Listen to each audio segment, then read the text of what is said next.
Han pasado 10 días desde el inicio de la operación Furia Épica. Esta acción militar comenzó a la 1:15 de la madrugada del 28 de febrero del año 2026. Hasta ese momento, Irán, una de las potencias militares por su arsenal misilístico y gran amenaza para Estados Unidos, como lo ha señalado en diferentes oportunidades el presidente Trump, y también para Israel, en un conflicto que lleva más de 47 años, pues Irán tenía en sus búnkeres e infraestructuras miles de misiles y drones como su principal fuerza de ataque. Vamos a revisar con cuántos de estos equipos contaba Irán antes de la operación Furia Épica. De acuerdo con datos del Instituto Internacional de Estudios Estratégicos, Irán contaba con entre 2.500 y 3.200 misiles balísticos, 1.200 lanzadores móviles, que son esas plataformas desde los cuales se lanzan los misiles. Y dentro de este arsenal se encuentran misiles de corto alcance, que tienen una capacidad para impactar entre 300 y 1.000 kilómetros, y otros de alcance medio, que tienen ese alcance de 1.000 a 3.000 kilómetros de distancia. Vamos a revisar cuáles son los misiles que utiliza Irán. El Shahab-3 es un misil balístico de medio alcance desarrollado por Irán a partir de la década de 1990 y constituye uno de los pilares del programa de misiles iraní y simboliza la capacidad del país para producir vectores de alcance regional sin asistencia extranjera directa. Luego vemos en nuestras pantallas el Ghadar 110. Es una versión avanzada de la familia de misiles Shahab-3 con mejoras en alcance, en precisión y en tiempos de despliegue, y fue desarrollado a mediados de los años 2000. En nuestra pantalla el tercer misil, el Emad, es una versión avanzada, mucho más avanzada que el Shahab-3 y que el Ghadar 110. Este fue diseñado para mejorar la precisión y la capacidad de reentrada controlada. Su desarrollo marca un hito en la industria armamentística iraní al introducir tecnologías que aumentan su eficacia estratégica.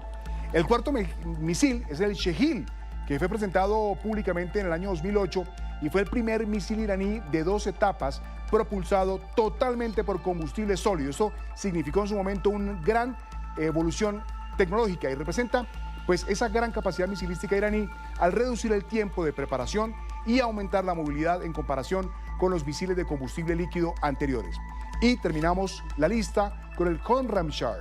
Es uno de los sistemas más avanzados del programa de misiles iraní y un componente central de su capacidad de disuasión estratégica. Fue revelado por primera vez en septiembre del año 2017 por el Cuerpo de la Guardia Revolucionaria Islámica, y este misil especialmente fue basado en un misil norcoreano, el Musudan.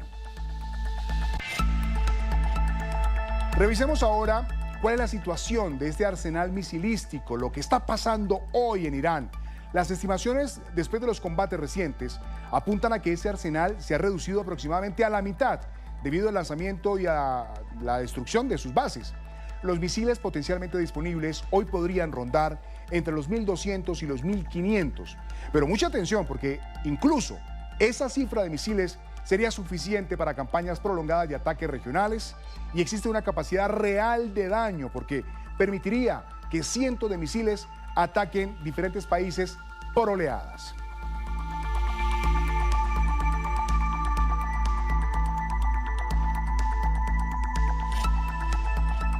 El régimen de Irán ha lanzado cientos de ataques contra naciones del Golfo desde que Estados Unidos e Israel comenzaron su operación militar conjunta el sábado 28 de febrero, la Furia Épica. 4 naciones del Golfo, Emiratos Árabes Unidos, Qatar, Bahrein y Kuwait, han proporcionado información detallada sobre la arremetida del régimen iraní contra ellas. Los datos suministrados y analizados a continuación por NTN24 en las siguientes gráficas que vamos a ver en unos momentos demuestran la dramática y la violenta escala de la represalia. En el trabajo realizado no se encontraron datos disponibles oficiales para Arabia Saudita y Omán. Revisamos el ataque del régimen de Irán a Emiratos Árabes Unidos, lo ven ustedes en pantalla. Misiles balísticos, 238 fueron detectados y 221 fueron detectados, pero también interceptados. 15 cayeron al mar y 2 impactaron en el territorio. Y vamos a revisar los drones en la parte superior derecha de sus pantallas.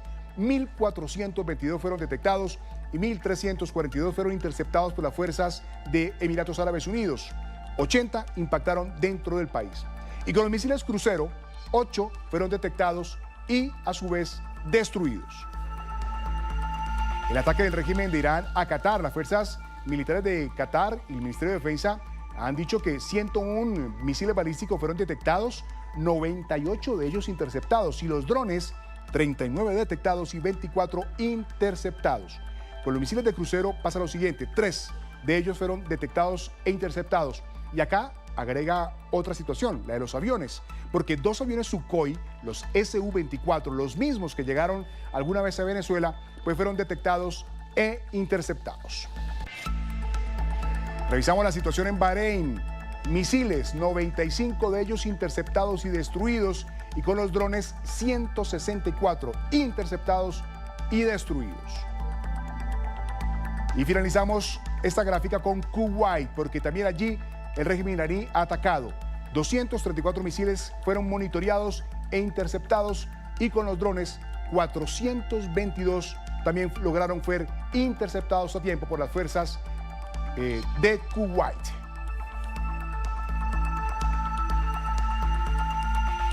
Seguiremos ampliando todos los días en NTN24 este contador de misiles de Irán, con los que aún cuenta y con los que aún podría hacer mucho daño.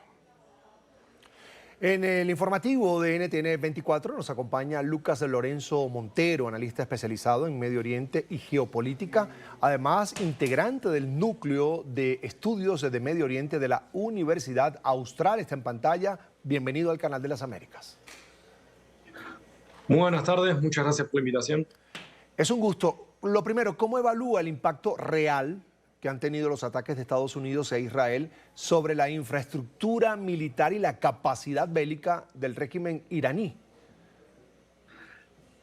Es muy importante destacar que Estados Unidos, ni el propio Israel, priorizaron objetivos de ese calibre en los primeros días, sino que están ahora en estos últimos días, recientes días, podríamos decir los últimos 4 o 5 días, enfocándose en infraestructura militar per se. Por sobre todo, y uno de los ítems más importantes es el ataque a la fábrica de misiles balísticos iraníes que se encontraba en Teherán, así como el constante ataque a objetivos de carácter, por ejemplo, militar, identificados como lanzaderas emplazadas en tierra, las posibles lanzaderas que se encontraban debajo de tierra.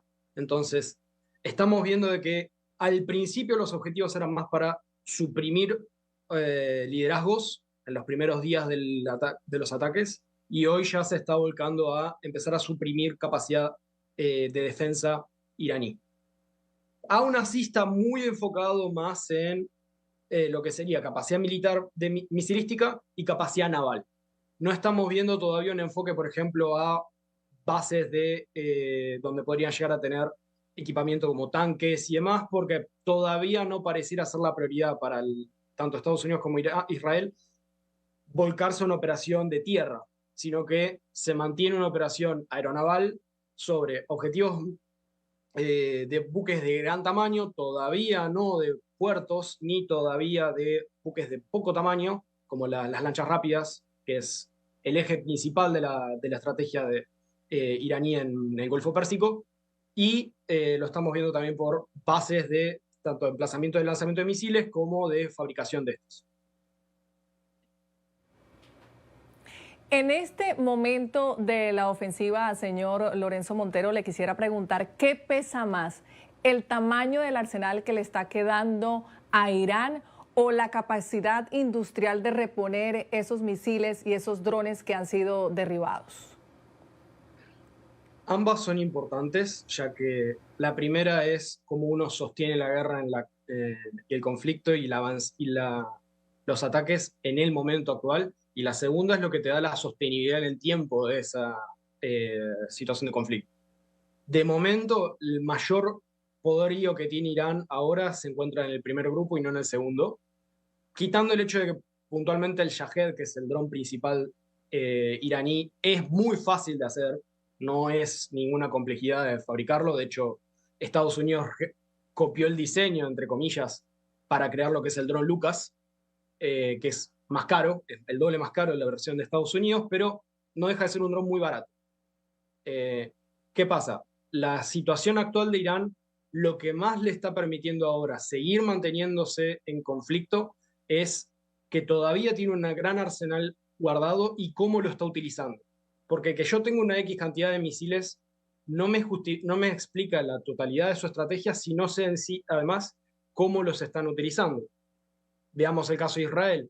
Cambiaron lo que serían las ojivas de explosivos de solo un impacto sencillo, ahora se está utilizando bomba racimo, que es mucho más peligroso, es mucho más dañino y le genera un costo exorbitante a Israel a largo plazo, porque debe estar muy seguro Israel dónde cae cada uno de los explosivos, porque, y la historia lo cuenta, bomba racimo genera el problema de que si no detona, es una bomba de tiempo que queda plantada en terreno, y tiene que Israel invertir muchísimo dinero, porque es muy costoso encontrar bomba racimo enterrada, en descubrirlas y detonarlas para evitar de que eso pueda generar una tragedia, incluso años después de que este conflicto termine. Señor Lorenzo, por un lado, el secretario de Guerra de Estados Unidos anuncia que hoy va a ser el día de mayor operación militar y destrucción de las fuerzas aliadas, en este caso con Israel y de los Estados Unidos contra el régimen de Irán. Y por el otro, el gobierno de Israel dice, estamos rompiéndole los huesos.